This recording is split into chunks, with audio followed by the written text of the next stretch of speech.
Hi, Mountain View kids! Oh, it's so good to see you. We miss seeing you guys a lot.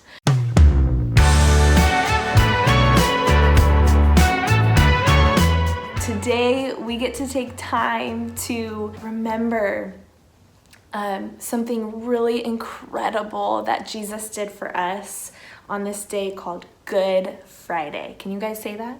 Say Good Friday. This is a Good Friday. So I thought if you guys are cozy with your families on the couch, I thought we could start off with a little question that you guys could ask each other.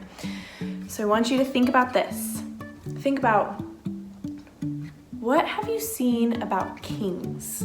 Maybe you've seen kings in movies or you've read about them in books. But when you think about a worldly king, what comes to mind? Like, what do you think they do? What do they act like? What do they wear? What do they look like? What do you think about kings? So turn to your family, talk about that for like a minute, and then we'll be back.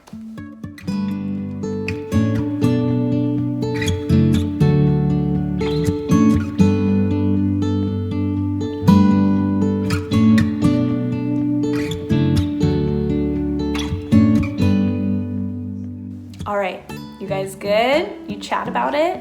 So when I think about kings, I think about things like this. Like, I think about guys in like a lot of armor. They're really big and strong and they have huge swords and they're really intense and kind of mean, right? Or I think about the king that's like laying on a lounge chair and he's like, oh, servants, go get me my grapes, I'm so hungry. And then he's like getting fed grapes, right?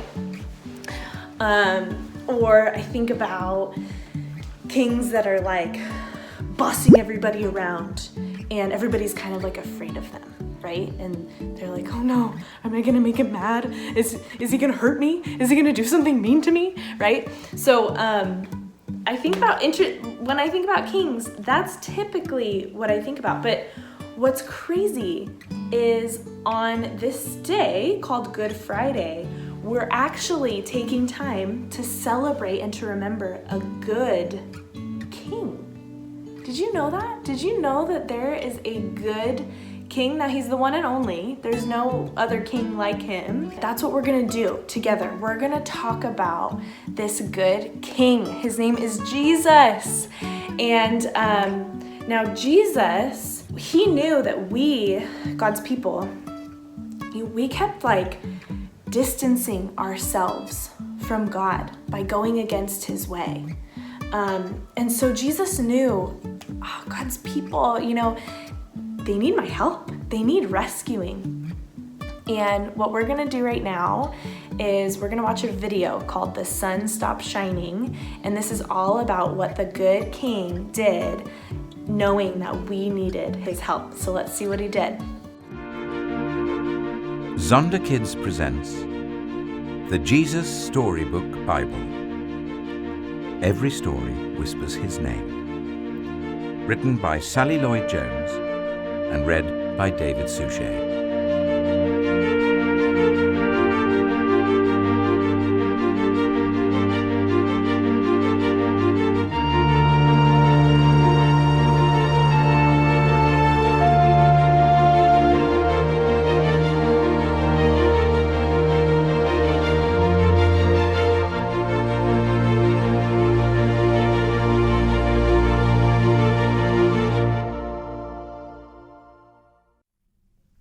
The sun stops shining.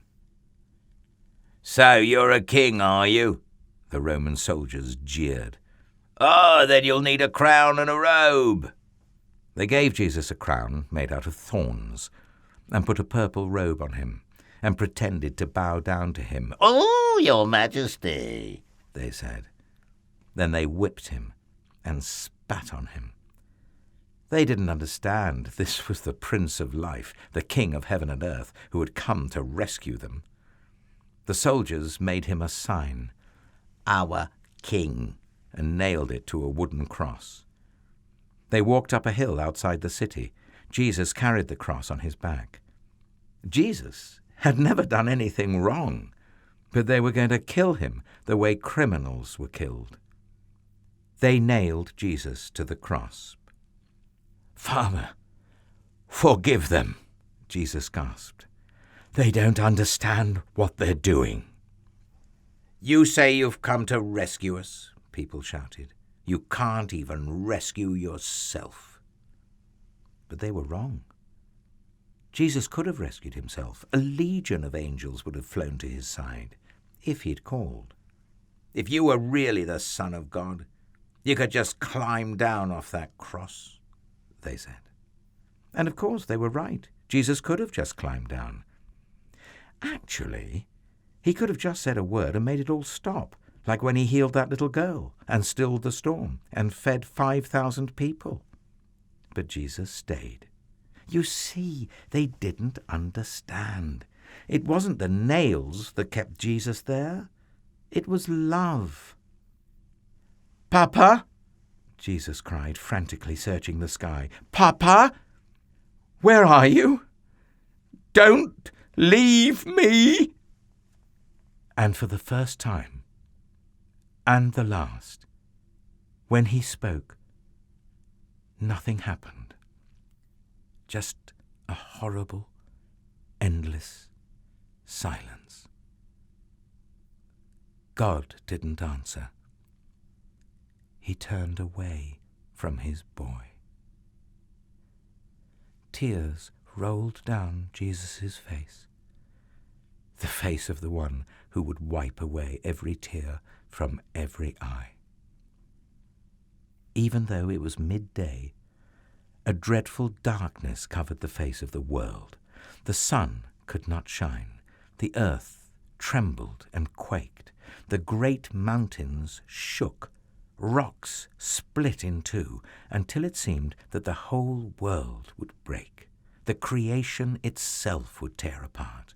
The full force of the storm of God's fierce anger at sin was coming down on his own Son instead of his people.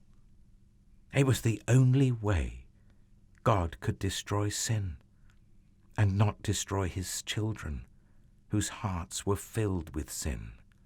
Then Jesus shouted out in a loud voice, "It is finished!" And it was. He had done it.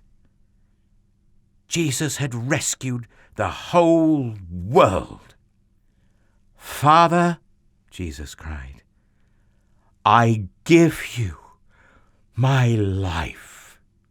And with a great sigh, he let himself die.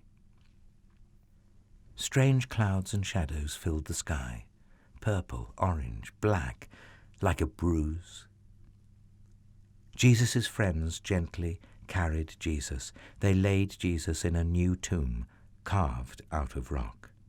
How could Jesus die? What had gone wrong? What did it mean? They didn't know anything anymore, except they did know that their hearts were breaking. "Ah, that's the end of Jesus," the leaders said. But just to be sure, they sent strong soldiers to guard the tomb. They hauled a huge stone in front of the door to the tomb so that no one could get in or out. Wow. Wow. I don't know about you, but there's definitely, parts of that video that are hard to watch. You just want to kind of say, "Stop hurting him! Stop yelling at him!" But the crazy thing is that Jesus did that gladly for us. We didn't even have to ask him to do it because he's the good king. So I want to talk about 3 things that we see King Jesus do that is good, that is so completely opposite of what a worldly king would do. So the first thing we see Jesus do, our king, is he left his throne. He left his throne to defeat sin and death. Now, he is the only one who is without sin. He is God, right? If a worldly king heard of a battle, right? I think he would probably just say, oh, I'm gonna hang out and stay sitting on my throne. I'm gonna let other people go handle that. I don't really want to give my life to help other people. That doesn't really sound comfortable to me, right? But worldly kings, they mess up, they sin, but literally Jesus is without sin. He didn't have to do that, but he did it. He left his throne because he's such a good king. The second thing we see him do is he actually forgave people who made fun of him. Have you ever felt made fun of? What's like a worldly king or in our flesh? What do we want to do when people make fun of us or mock us? We want to do it back, right? Or we want to punish them, make them feel so bad for what they said. But what did King Jesus do? As he's being nailed to the cross, he says, Father, forgive them. They don't know what they're doing. He is such a good king. And the third thing that we see him do for us is he took on the punishment that we actually deserve. Now, if someone went to a worldly king and said, I made a mistake and I owe a lot for what I did. Can you help me out? What do you think a worldly king would do? They'd probably be like, no, I'm not helping you out with that. That's your problem. Go fix it or go figure it out. Or sorry, go deal with your consequences. But what does King Jesus do? He says, no, I love you. So I am going to take on the punishment that you deserve. I'm going to take it upon myself. He is such a good king. So the question I ask myself after I see and hear about all of that the good king did for us, I go, why? Why? So here's what I want us to do. I want us to ask Jesus, King Jesus himself, because he is alive and he is here. I want us to ask him, why? So I want you to close your eyes. Close your eyes. Close them. Take a deep breath. And I want you to imagine yourself being there when you see Jesus walk to where he was going to die. He has the cross on his back. He's bleeding. He's hurt. And he's on his way to go die for you. I want you to imagine yourself having a moment where your eyes meet and you walk up to him. Okay, so keep your eyes closed. Imagine yourself walking up to Jesus and you're able to grab his face for a moment and look into his eyes. And I want you to ask him, why are you doing this? And I want you to just listen for a moment. Ask Jesus that question. Why are you doing this?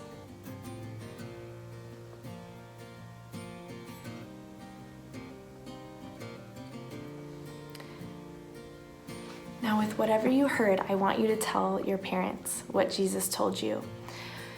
But when I asked Jesus this question at one point in my life, I kind of expected him to answer, because you mess up, Taylor, and I have to do this for you.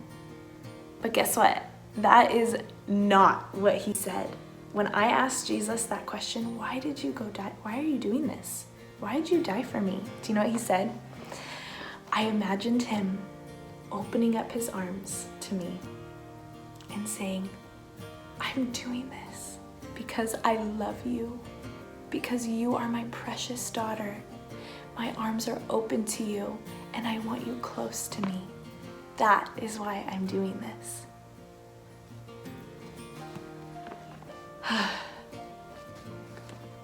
So I want to read for us.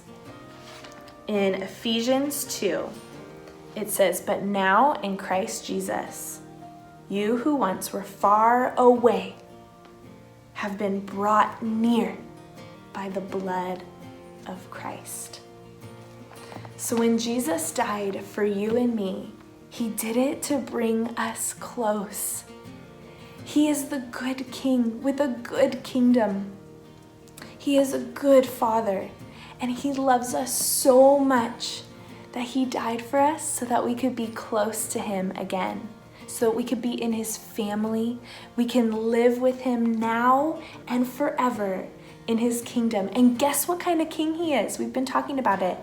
He's a king that rules in His kingdom with love and with grace and with peace and joy. And it's a kingdom of life. There's no death in it because He defeated death. It's a kingdom that goes on forever and ever and ever. Guess what? King Jesus is the only king that will rule forever. And He wanted you to be close to Him, to be with Him in His kingdom, because He's a good king and He's a good daddy and He loves you so much. So I want you guys, Miss Kim is gonna come on. She's gonna share a little activity with you.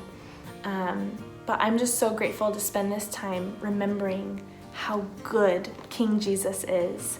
And Lord, I just pray over all these families and these kids that they would always and forever continue to hear the truth over themselves, that you love them so dearly and you died so that they could be close to you. We love you, King Jesus. Amen.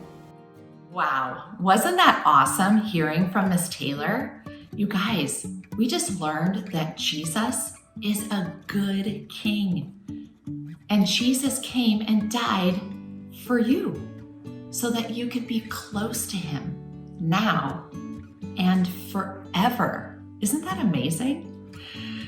Okay, Miss Taylor, I have to tell you guys, Miss Taylor has created an awesome playlist on Spotify. I want you to go to Spotify, go to MVC Kids, search through the list. There is a song called King of My Heart. Why don't we spend some time thanking Jesus for dying for us? Grab a piece of paper, and why don't you draw a picture of what Jesus said to you when you asked Him, "Why did you die for me?" Or grab your piece of paper and write a letter to Jesus thanking Him for being such a good king. Enjoy your day, and we will see you on Sunday morning.